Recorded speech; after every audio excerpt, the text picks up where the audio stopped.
Hey, welcome to Swedish Dharma Tarot. My name's christinamarialeifsdotter, and I'm here to do a reading for Sensuous Scorpio. Sitting in this winery that's been rebuilt to living quarters. I'm loving my sala in Sicily. I can really sincerely recommend it. In the pre-shuffle, 2 cards fell out, and they fell out together. This is temptation, or in the traditional tarot, it's actually the devil, but it's come up in the reverse. And then, like an extra confirmation that you're leaving something behind you, you're on your way from whatever that was. And I guess we'll find clarity in that when we do the reading. And that's right. These are my reading glasses when I have contact lenses. I have no contact lenses in. How's that for cool? And so I broke my glasses. I'm very sad about that. So I went to get them when I couldn't read the number on this card. And I'll tell you in just a second what card you got in the Path of the Soul. The Royal Order. Right. I'll read it afterwards. Gosh, they're cool, aren't they? A little bit silly. I prefer to be normal. And in the yogic path, you got asana. 8 stages of yoga, physical practice to sit in stillness. Big letters there. When I read the text, I'll have to put my sunnies on. So, let's get on with it.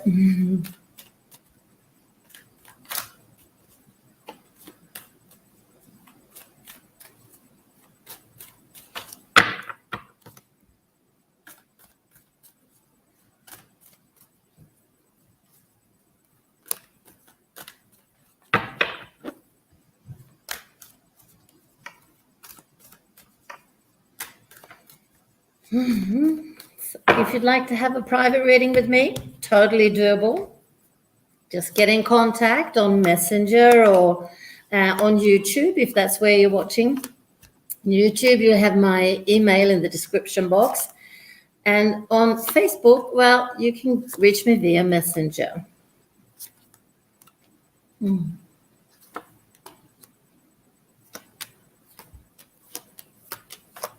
And we can decide on a day and a time that suits us both when you'd like your reading, and you decide what we look at. Perhaps you want to know what a particular man or woman, how they see you, what they think of you, how they feel for you, what the potential is in a relationship, or maybe you want to look at your career or your business. I like to look at business. I like to look at everything. But anyway, just let me know and we'll fix it. Now, let's see what we've got. We have a young Princess of Cups. If I can just get the card. Here we go. So a young Scorpio woman. You should be 27, possibly 28 years of age or less. Now, it's really quite traumatic what I see around you. I don't know, possibly you have lost your mother to some kind of addiction. I say possibly, and I'm hoping that I'm misreading. A mother that was a Libra, an Aquarian, or a Gemini. And yeah, there's certainly addiction involved somehow. I can't really say exactly. But please, Miss Scorpio, get in touch with me. I'd be happy to help you, free of charge, of course, if you need more clarity in this situation. Because right next to you, you saw yourself before, you have this card which shows a lot of anxiety and depression. And then there's this one, sorrow, grieving. So a really heavy-duty situation for you, Scorpio. You're a wise old soul, and you feel like you no longer have a family. Well, not a mum anyway. You're not a child, but you're a young adult, and you're a little bit scared. I think possibly you're in a different culture to where you grew up, or you have your father in a different culture.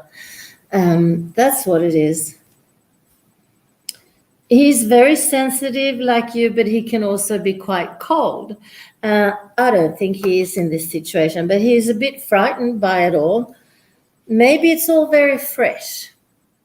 Don't hesitate to contact me. I'll do my best to help you. Really, I will. Yes. So, anyway, this is a very dramatic way of ending your last life cycle. So I guess you're turning 27 or 28 later this year. And yeah, I feel heavy. I don't normally get things like this, but I accept that I do sometimes, and I accept that there's a reason for it. And I think the reason is, please contact me and we can look closer at your situation, and I'll do my best to help you, and it's not going to cost you anything. I've sort of got a bit of a pain in my heart and in my stomach.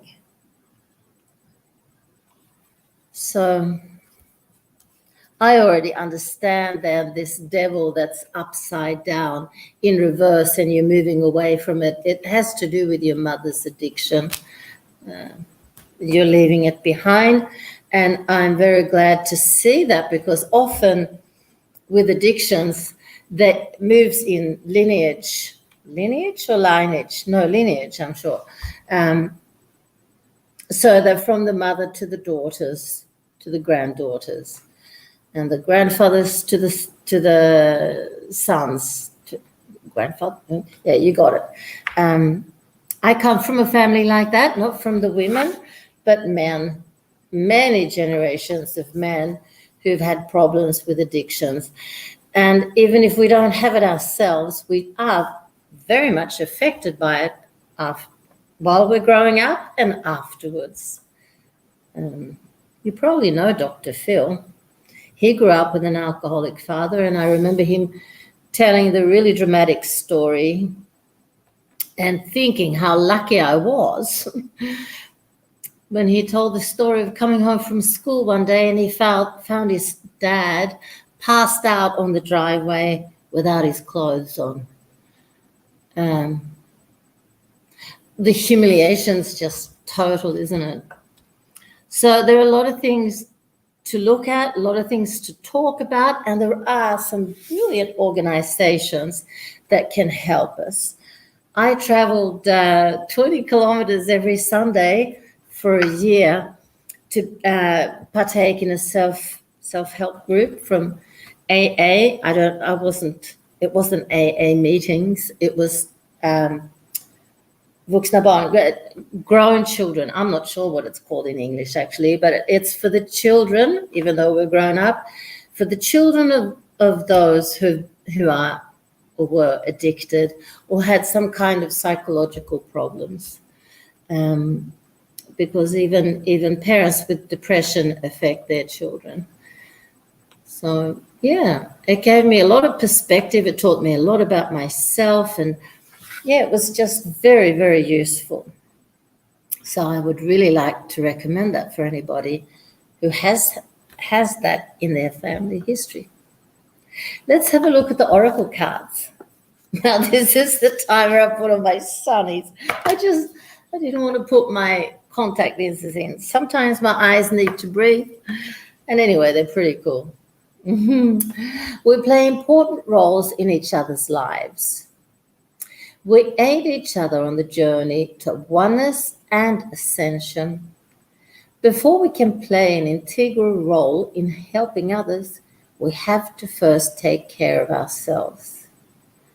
Now, This is important because what happens to us when we grow up in dysfunctional families or a family with some form of dysfunction is that we, per definition, become very codependent. So we learn at a very early age to prioritize other people. We put ourselves last in the queue, which of course is in itself very destructive. Yeah.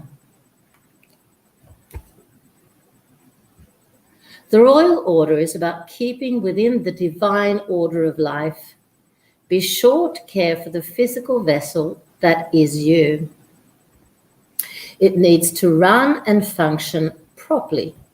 You have an important part to play in the lives of others, so make sure you take care of yourself first. Yes, not always easy. But if you're aware of it, it becomes easier. without taking my sunnies off, I'm going on to asana, 8 stages of yoga, physical practice to sit in stillness. Your physical body holds the key to your evolvement, but it's just the first portal. The asana, yogic body postures you've been practicing have been preparing you for true asana, to sit in stillness with the truth. These shapes and movements have removed the cobwebs of your limiting self, creating space for the silence of your mind's forest. You are one of those who realizes the true intention of asana and the one paving the way for others to see his bodily practice is really just a way to come face to face with yourself. That's another thing that can be difficult for us codependents. Continue to cultivate your practice and move deeper into its core purpose, flow of energy in the body for the evolution of the spirit. Please excuse the sunnies, but it was useful. Thank you very much, Scorpio, for watching. If you like it, please give me a thumbs up. If you think somebody else would benefit by seeing it, please share it with them. And if you're watching on YouTube, well, hey, why not consider subscribing? That'd help me out a lot. Thanks for watching. Love and light.